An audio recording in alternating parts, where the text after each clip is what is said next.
Hi guys, ngayong araw pala mamimigay kami ng grocery, damit at gamot. Magkakaroon din kami ng kaunting salo-salo kasama ang Manidi Tribe. Kung napanood nyo nung nakaraan, nagkaroon tayo ng gift giving sa mga Manidi Tribe ng Santa Elena at Bagong Silang. Ngayon naman, dito naman tayo sa Barangay Ekseban. Galing ito sa PNPA Mandayo Class 2020, RPSB Team Ekseban at Barangay Local Government Unit.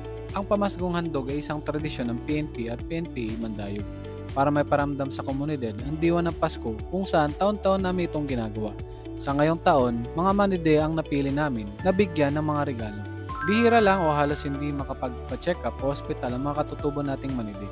Kaya unang activity na ginawa namin ay pagbigyan ng libreng medical services. Dahil sa tulong ng barangay at DOH, nabigyan ng libreng check-up at libreng gamot ang mga katutubo nating manide. Nagbigay din sila ng mga vitamins at gamot para sa mga bata.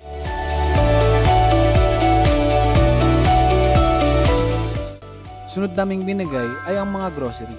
Ito ay galing sa mga sponsors natin at sa mga miyembro ng RPSB.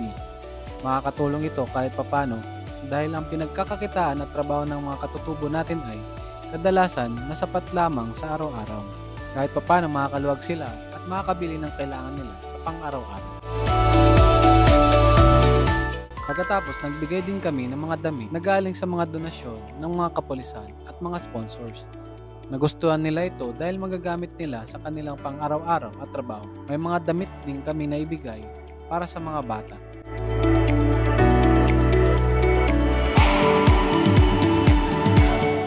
Nagkaroon din kami ng kasayahan at nagkaroon ng mga palaro at prizes sa mga katutubo natin. Nagbigay nga ito ng kasayahan sa kanila kahit nahihiya sila nung una.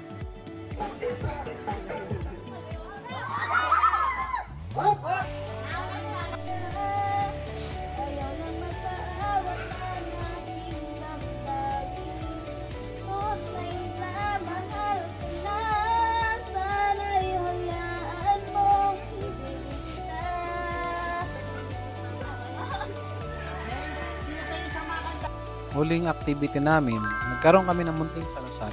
Nagustuhan nga nila ito, lalo ng mga bata.